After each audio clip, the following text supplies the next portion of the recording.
Al-Habib Muhammad Amin bin Muhsin bin Ali Al-Hinduan.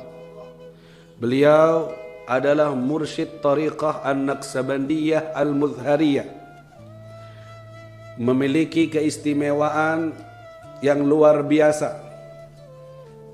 Dari kecil sudah terlihat hal yang luar biasa dilihat oleh orang yang di sekitarnya. Mendapatkan didikan langsung dari ayahanda beliau Al-Qutub Al-Wali Al-Habib Muhsin bin Ali Al-Hinduan radhiyallahu anhu. Memiliki keistimewaan menjadi manusia pilihan dari sekian banyak manusia hamba Allah yang lainnya. Keistimewaan yang luar biasa yang kami tahu dan kami dapat adalah melihat wajah beliau mengingatkan kita kepada Allah. Sehingga tak jarang para santri kalau ingin berzikir agar khusyuk zikirnya berrabithah.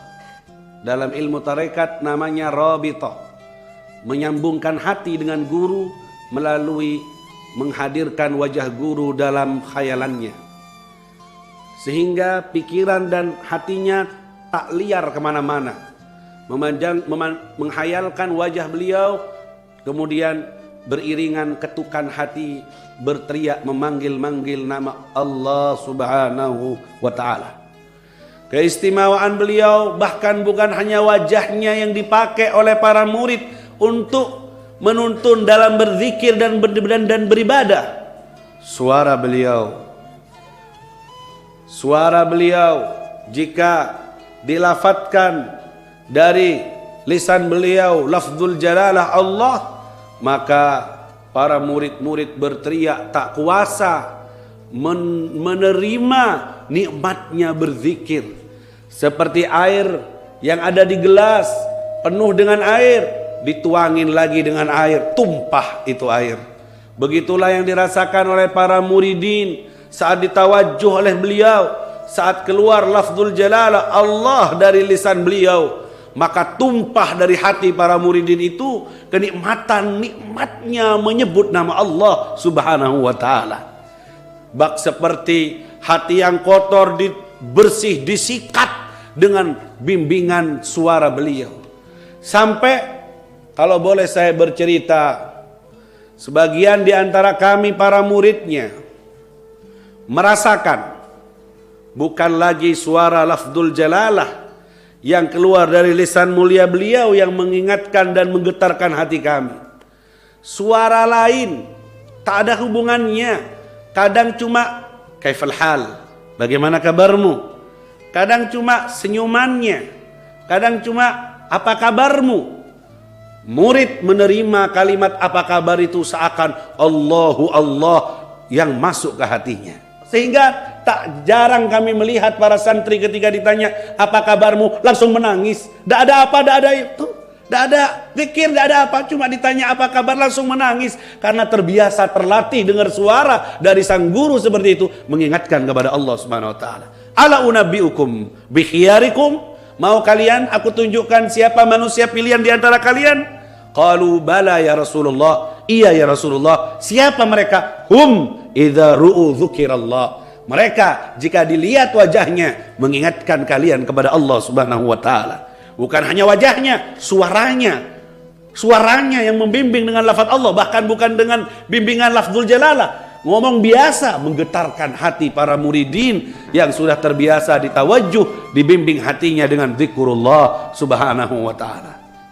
Faqidus syai' la yu'ti, orang kalau kehilangan sesuatu tidak bisa memberi.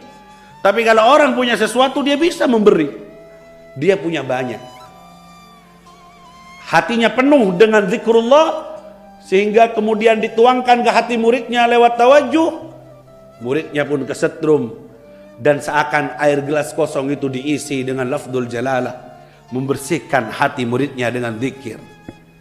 Kalau tidak punya setrum, tidak mungkin dia menyetrumkan ke orang lain. Ini yang istimewa. Setelah meninggal beliau, saya pernah masuk. Dia secara zahir beliaunya seakan bermewah-mewahan, rumahnya besar, mobilnya mewah di zaman itu.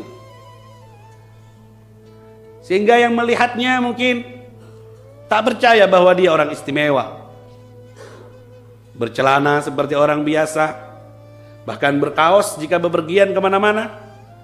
Tapi kalau dibuka kaosnya, salah satu di antara kami melihat bergerak sendiri dada kirinya, seperti petikan tasbih yang terbiasa diputar olehnya. Otomatis punya hatinya bergetar sendiri, Allah, Allah, Allah, Allah, dari banyaknya menyebut nama Allah. Kalau kita kan tidak megang tasbih, tidak bisa Allah, Allah, Allah. Kadang megang tasbih pun tidak bisa yang mau gerakkan. Dari saking banyak zikrullah, bergerak sendiri. Deg, deg, deg, deg, deg, deg, begitu Allah, Allah, Allah. Saking banyaknya berzikir. Saya melihat, masuk saya ke rumahnya yang besar. Saya kira, ini Habib mewah, tapi punya setrum. Saya sempat bertanya, karena saya turun dakwah di Jember ini, untuk punya setrum seperti antum bagaimana Ustadz? Saya manggil Ustadz. Senyum aja beliau. Dan itu dibuka setelah beliau meninggal dunia dan saya masuki rumahnya. Megah, besar. Ditemani putranya, saya diajak naik ke atas kamarnya. Saya lihat kamarnya megah luar biasa. Tanda tanya saya masih belum terjawab. Kok mewah sih? Saya sudah belajar ilmu tasawuf. Di Hadramut saya banyak mengaji ilmu tasawuf. Kok mewah sih? Kok kayak gini sih? Hidupnya kok wah sih? Ternyata di ujung pintu kamar itu ada sebuah pintu kecil. Saya izin kepada putranya, boleh aku membuka pintu kecil itu? Silahkan bang. Saya buka, ternyata ada ruang kecil tempat khalwat beliau berduaan dengan Allah Subhanahu wa taala. Ada lafdzul jalalah yang besar di sini, tempat Buya untuk banyak menghabiskan malam-malamnya dan dalam kesepiannya. Di luar terasa lihat modern, mewah, tapi ternyata dia punya hubungan khusus dengan Allah di kamar yang kecil itu. Di balik kemewahannya ada ruang khusus, tempat khalwat, tempat beliau menyepi berduaan dengan Allah Subhanahu wa taala. Di situ saya terjawab, ini dia seterumnya. Ini dia. Dia tiap hari ngecas. Hatinya penuh, pagi harinya ketemu sama murid, langsung tertuangkan apa yang diambil dari tadi malam, dari ngecas baterai hatinya di malam hari dengan lafzul jalalah yang penuh, kemudian disiramkan ke murid-muridnya. Sampai dari kuatnya itu setrum, tak perlu pakai Allah Allah untuk mengingatkan. Cuma apa kabarmu, bagaimana soremu, sudah menggetarkan hati muridnya dari saking kuatnya zikir beliau yang beliau rasakan. Di Hadramut pun saya melihat Habib Abdullah Al-Idrus Al-Akbar meninggalkan tempat khalwat. Saya melihat Syekh Abu Bakar bin Salim meninggalkan tempat khalwat. Saya melihat ulama-ulama lainnya, Imam Segaf meninggalkan tempat ibadah, meninggalkan masjid, meninggalkan zikrayat, kenangan indah saat mereka bersepi-sepi dengan Allah Subhanahu wa taala. La wilayata illa biwasitatil mihrab. Tak mungkin jadi wali kalau tak punya mihrab, tak punya tempat berduaan, tak punya hubungan khusus dengan Allah Subhanahu wa taala. Coba lihat rumah kita.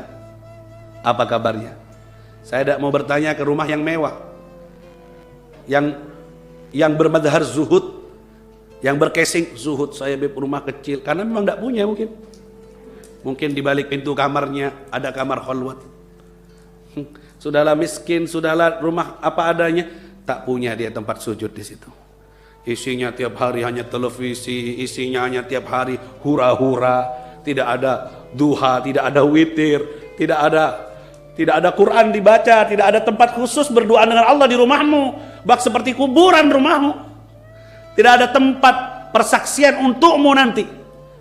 Saat kau pulang menghadap Allah, rumahmu tak bersaksi baik untukmu dan tak menangisimu saat kau pulang menghadap Allah. As-salihun ketika meninggal dunia, dinding rumahnya menangis, lantai rumahnya menangis, atap rumahnya menangis, baju yang dipakainya menangis, menangis karena tak lagi dipakai untuk berzikir mengingat Allah dan orangnya sudah menghadap Allah Subhanahu wa taala. Semoga kita dapat keberkahan dari beliau.